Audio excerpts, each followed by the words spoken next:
Hola y bienvenidos.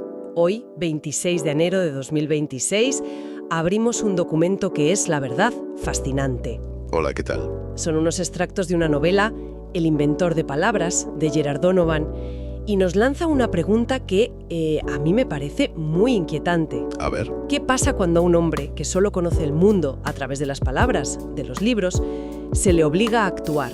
¿Se convierte ese lenguaje en su jaula, en un refugio o en un arma? Esa es exactamente la cuestión. Porque el protagonista, Julius Winson, no es un hombre de acción, para nada. No. Es un hombre de 51 años que vive, voluntariamente aislado en una cabaña en los bosques de Maine. Literalmente emparedado entre libros. Literalmente. Entre los 3.282 libros que le dejó su padre. Su mundo es orden, es silencio, es conocimiento. Un mundo controlado. Exacto. Y lo que vamos a analizar hoy es la crónica de cómo ese mundo se hace añicos por un solo acto de violencia. Y cómo él intenta reconstruirlo usando las únicas herramientas que conoce. Las palabras y las armas. Las palabras y las armas de sus antepasados. Y eso es lo que me parece más potente de toda la premisa. Que no es una simple historia de venganza. No, va mucho más allá. Es la historia de cómo las herramientas que usamos para construir nuestro refugio, nuestro santuario, pueden acabar siendo las armas de nuestra propia guerra. Tengo mucha curiosidad por ver cómo se desarrolla esa transformación. Pues empecemos por el principio, si te parece. Por esa fortaleza de papel y tinta. Venga. La cabaña, nos cuenta el texto, la heredó de su madre. Pero el alma de la casa, es la biblioteca del padre. Es que forra todas las paredes. Es un universo en sí mismo. Totalmente. Y me encanta el detalle ese de que, como la estufa solo calentaba un lado de la casa, el padre clasificaba los libros en novelas calientes y novelas frías. Tenía un sentido del humor muy particular, sí.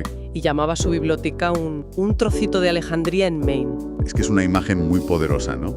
La gran biblioteca del mundo antiguo, renacida en una cabaña perdida en el bosque. Sí, sí. Y su única compañía en todo este santuario es su perro, Hobbes. Claro. Y es que eso no es solo aislamiento físico, es un universo curado, autosuficiente, un sistema cerrado donde todo tiene su lugar. Todo tiene un orden. Un orden heredado de su padre, sí. Los libros no son decoración, son la arquitectura de su psique. Le protegen de un mundo exterior que se intuye como algo caótico, impredecible y al final hostil. Él vive dentro de la lógica de su padre. Un mundo predecible, al contrario que el mundo real. Y ese mundo real, claro, irrumpe de la forma más brutal posible. Uf. Julius está tranquilamente en su butaca, leyendo a Chekhov, cuando oye un disparo. Un disparo demasiado cerca. Demasiado cerca, sí. Y lo que sigue es una descripción muy angustiosa de cómo busca a Hobbes, a su perro, y no lo encuentra. El silencio del bosque, que antes era su refugio, se vuelve de repente amenazador. Totalmente. Y el momento del descubrimiento es terrible. Lo encuentra moribundo tirado sobre un macizo de flores.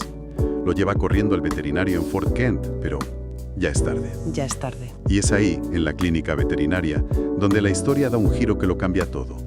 No es solo la muerte del perro, es algo más. No, es lo que le dice el veterinario. Y es una frase que se te clava. Sí, no le dice simplemente, le han disparado. Le dice, y cito, le han disparado de muy cerca, a escasos centímetros.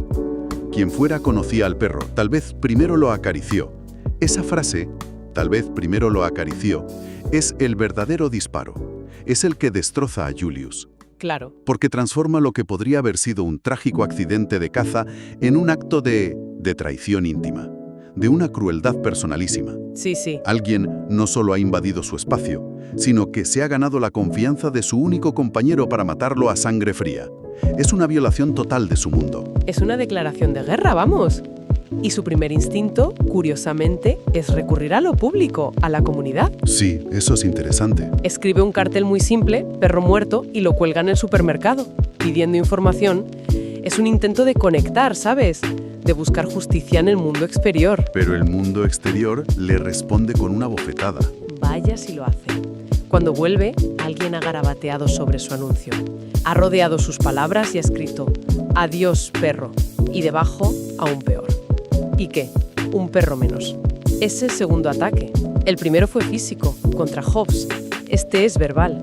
Es una burla directa a su dolor. Es que es de una mala leche. El mundo no solo es violento, es que además le dice que su pérdida, su pequeño universo, no le importa a nadie. No importa nada. Y es en ese momento cuando Julius abandona el lenguaje de la comunidad y recurre a otro lenguaje, uno mucho más antiguo, privado y, ahora, letal. Ahí es donde entra el padre de nuevo.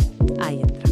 El texto nos explica que su padre, un amante de las palabras, le obligaba de niño a aprender el léxico de Shakespeare. Debía memorizar cada día varias palabras de la época isabelina. Un lenguaje olvidado. Casi por todos. Un lenguaje que solo ellos dos compartían. Un código secreto. Un código secreto, sí. Y con ese código en mente, Julius coge el viejo rifle Lee Enfield de su abuelo de la Primera Guerra Mundial, rastrea a un cazador en el bosque y le enfrenta. Va directo. Le pregunta, ¿le ha disparado usted a este perro? El hombre lo niega nervioso. Y entonces, justo antes de disparar, Julius pronuncia su sentencia con esas palabras arcaicas. Está usted bateado en sangre. Está usted baldonado. Y aquí tenemos que detenernos, porque esas palabras no son aleatorias, para nada. Son de una precisión quirúrgica. Explícanos eso. Bateado en sangre es una expresión isabelina que significa literalmente estar empapado, cubierto de sangre, como si te hubieras bañado en ella. Y baldonado significa ser deshonrado, afrentado públicamente. O sea que no le está insultando sin más. No, le está dictando una sentencia formal, con un lenguaje judicial que solo él y el fantasma de su padre entenderían. Es un ritual, no es un asesinato pasional. Es una ejecución. Está imponiendo su propio orden, el orden culto y arcaico de su padre, sobre el caos brutal del mundo exterior. Justo. El lenguaje, que era su refugio, se ha convertido en su arma y en la justificación de sus actos. Es que es escalofriante. Pensar que el legado de tu padre, algo tan íntimo y constructivo como el amor por las palabras, pueda retorcerse hasta convertirse en una justificación para matar. Es que, una vez que cruzas esa línea, el segundo paso es mucho más fácil.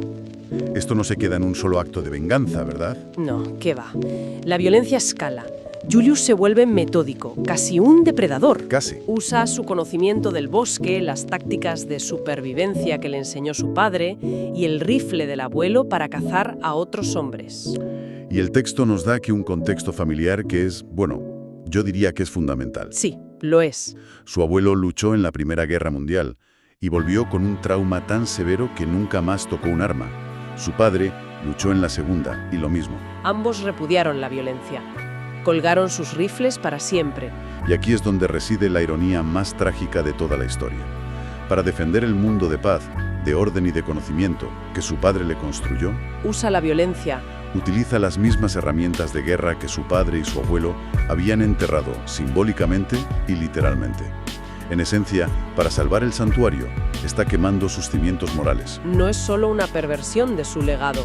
Es una autodestrucción. O sea que, en cierto modo, está destruyendo el legado de su padre en el acto mismo de intentar vengarlo.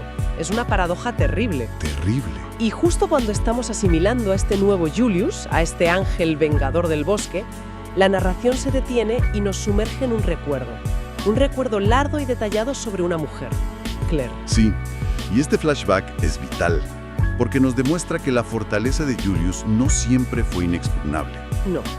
Hubo una vez una grieta por la que se coló el mundo exterior. Claire fue la única relación que tuvo. Y su historia es casi de fantasía. Un día, literalmente, apareció saliendo del bosque, diciendo que se había perdido. Como un personaje salido de uno de sus libros, ¿no? Se conectan a través de la poesía, de los libros, claro. De hecho, es Claire la que le dice que un hombre no puede vivir tan solo. Y le anima a adoptar un perro. Le anima a adoptar a Hobbes. Ahí está. Y, sin embargo, la relación termina de forma tan abrupta como empezó. Un día, ella simplemente deja de ir a la cabaña. Sin más. Sin más. Y tiempo después, Julius la ve en el pueblo con otro hombre, un agente de policía llamado Troy. Y esta historia de amor fallida es la clave para entenderlo todo. Su incapacidad para navegar el complejo lenguaje de las relaciones humanas con Claire no es la otra cara de la moneda de su obsesión con el léxico isabelino. Claro. Domina a la perfección un lenguaje muerto, ordenado y predecible, pero fracasa estrepitosamente con el lenguaje vivo, caótico y ambiguo de las personas. Es como si, tras ser herido en ese terreno, se hubiera retirado por completo al único lenguaje que podía controlar. Un lenguaje que no le podía hacer daño. Y como era de esperar, ese mundo del que huyó acaba volviendo para cazarle. Personificado en Troy. Personificado en Troy, el nuevo compañero de Claire. Él y otros 2 hombres le tienden una emboscada en el bosque. Planean usar a uno como cebo para que Julius salga a campo abierto. Es una operación de caza en toda regla, casi militar. Pero esta vez, la presa es él. Sí, Y creen que se enfrentan a un simple ermitaño, a un bibliotecario raro del bosque. No saben en qué se ha convertido. subestiman por completo a su presa. Julius no solo conoce el terreno como la palma de su mano, No, sino que ha internalizado las lecciones de francotirador de las guerras de su padre y su abuelo. Les da la vuelta a la tortilla. vaya que sí. Consigue neutralizar a los 2 acompañantes y acaba capturando al líder, a Troy. Y el diálogo que sigue entre ellos es de una tensión máxima. Troy, atado a un árbol, intenta jugar sus cartas. Admite que vio a Hobbes un año antes, confirmando que él forma parte de ese mundo exterior que ha destruido la paz de Julius. Sí, Y luego intenta herirle donde más le duele. Habla de Claire. sí. Le pregunta qué podría haberle ofrecido él a una mujer como ella. Le dice que él, Troy, puede darle un hogar, una familia, una vida normal. Es un ataque directo a la forma de vida de Julius. Total, a su mundo de libros y soledad. Es el mundo real diciéndole al mundo de la ficción, tú no eres suficiente. Exacto. Y el fragmento termina con el suspense en su punto más álgido. Julius le apunta con el rifle a la cabeza. Troy, desesperado, en un último intento por salvar su vida, le suplica invocando el nombre de Claire. Por Claire, no lo hagas. Y Julius duda. Y en ese preciso instante, Julius duda. Y ahí se corta. Esa vacilación lo es todo.